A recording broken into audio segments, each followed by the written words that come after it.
Hey guys, welcome back. Today we're going to discuss whether homosexuality is a choice. No.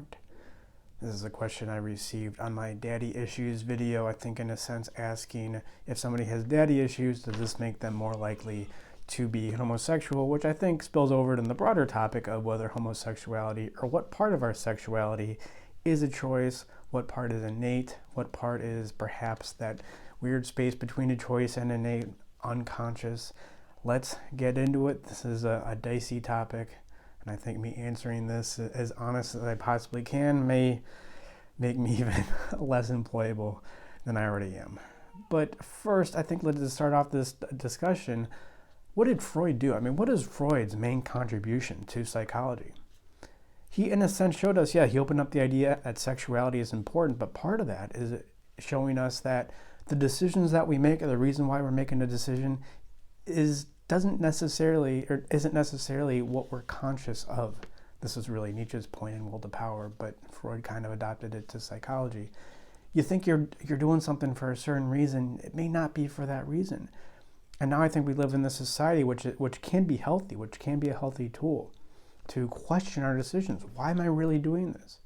Why do I really want to start a company? Is it because I really want to start it, or to go back to daddy issues, it's because I want to show my dad that I'm a responsible adult?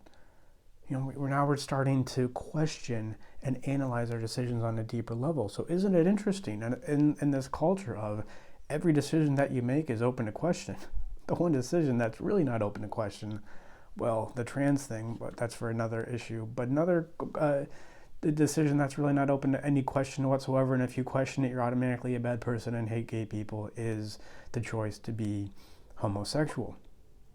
Interesting. Now, this isn't to say that homosexuality is definitely a choice, but I think it's more complicated than framing it in it is either as 100% a choice or 100% not a choice. First, let's get to the science. I mean, there's several studies that show that homosexuality is in fact innate. You are, quote, born that way. Lady Gaga, what's that, 10 years ago now?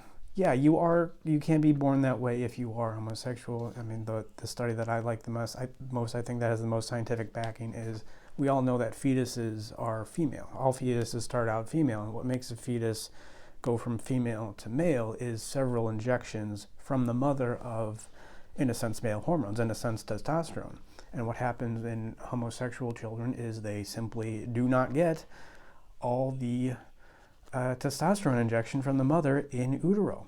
This would explain why the more older brothers you have, the more likely you are to be gay, because with each subsequent brother, each subsequent son that a female births from her loins, she has less testosterone in effect to give the fetus. It also explains gay face. I mean, physiognomy, we can see people's hormones in their faces. So if somebody has maybe a weaker jawline, for instance, we go, oh, well, they probably have less testosterone in utero.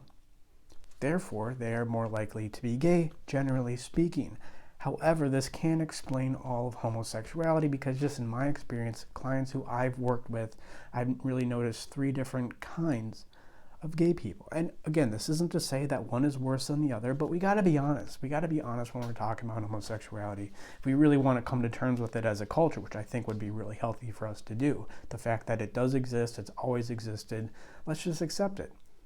And I think saying, oh, we were just born this way 100% of the time isn't really accepting it. It is in fact a defense. We will get to it. But I've noticed really 3 kinds of gay people. The first is just gay, always been gay. I think they're called gold star gays in the gay community. It's just a funny name for it. And for them, coming to terms with their homosexuality was really empowering. It was like, oh yeah, I did this thing. Maybe they experienced some repression, some kind of repression in the house they grew up in. Maybe there was some religious condemnation of homosexuality, even implicitly, and then them coming to terms with their homosexuality, it's like affirming a part of their identity, and it's this great, wonderful thing. Another kind of homosexual is the needs affection homosexual, somebody who really isn't gay, but they will be gay if it means getting some kind of affection. I mean, if this sounds controversial, I'm sorry, you just need to learn more. Look at any Nazi prison camp, or any kind of prison camp, really. I think Dostoevsky even talks about it in House of the Dead. That's what it's called, right? Yeah, Memoirs from the House of the Dead. But people would just, or guys would just cuddle together because we need affection. And if the only person around us to give us affection is another dude, okay, we would prefer a woman, but we'll take it. And then the third kind of homosexual that I see is somebody who acts out in a homosexual way, in a sense, to feel shame. This is, in a sense, part of their secondary emotional payoff. Now, this is a very complicated issue because somebody may be acting out in shame with their homosexuality, even though they may in truth be a homosexual. Or they could be doing it to get back at their father, which may indicate some kind of daddy issue. We're going to get to it. But it could be who they really are. We don't know. We need to tease these things out in therapy. So I think it's very unhelpful for the gay industry, for big gay, like how there's big tobacco, big oil, there's big gay industry. They just come out and say, no, if somebody's gay, it's not a choice, it's who they are, and that's simply it. I think this causes more confusion than necessary.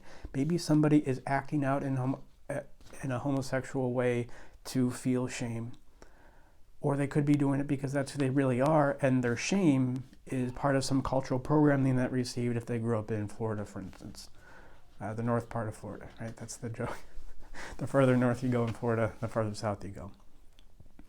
So why does the big gay industry do this? I mean, in a sense, it's defensiveness, because what are their, their symbolic, their metaphorical fathers say in a sense? They said, oh, homosexuality is a choice, so if you're gay, you go to this gay conversion therapy and you can change your sexuality. So, in a sense, saying that homosexuality is not a choice, Lady Gaga says we were born this way, that is a defense against what the veritable father said. But this could also be used, well, we could also say, I think, that homosexuality is not a choice to push a political agenda.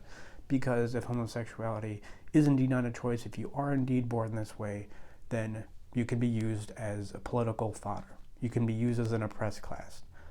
I mean, the idea that a black person would have less of a victim status, a black person, would have less of a victim status if, for instance, they can change their skin color, which is why we just feel that visceral negative reaction to Rachel Dolezal or anybody else who pretends to be black when they really aren't.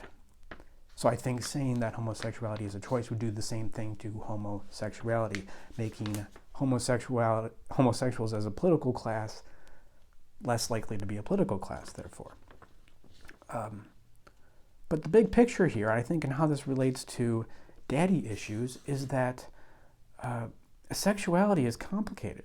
It's not just a matter of, I make one choice to be one way or another choice to be another way. I mean, how I talk about sexuality or becoming initiated sexually, it's not even a choice you can make primarily on your own or without making previous choices, I guess, in a sense. I mean, what I'm trying to say is, first you need to separate from your parents, which would explain perhaps how a daddy issue could inform your sexuality. First you got to separate from your parents, then you have to learn how to be on your own. Maybe pick up some kind of work, some kind of career, just some way that you can be valuable to society. And then you have to learn how to make friends. You have to learn how to create connections with friends in a healthy way. And until you do those three things, deciding your sexuality, you're just not going to be able to do it. It's either going to be a defense or a cover for an insecurity that you have because you haven't separated fully from your parents, haven't figured out how to be on your own, and haven't figured out what your identity is in the context of friends. Sexuality, difficult issue. It's a high-order concept. It's a high-order decision, not something that we can make. Definitely not something that a 15-year-old or even an 18-year-old can fully make. Now, sometimes I'm not saying all 15-year-olds don't know, but just to assume that they do know is, in a sense, disrespectful to them and their maturation process. So I think that'll be it. If you have any questions about this, please email me, animus@animusempire.com. Of course, we do free consultations, animusempire.com/schedule if you do want to change your sexuality.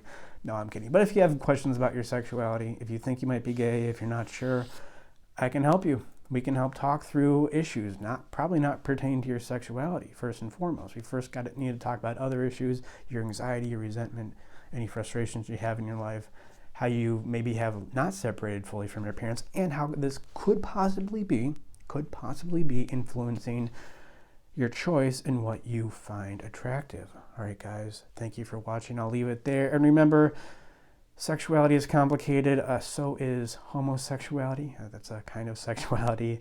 It may be a choice. It may not be. It depends on the individual. But ultimately, whether it's a choice, doesn't really matter.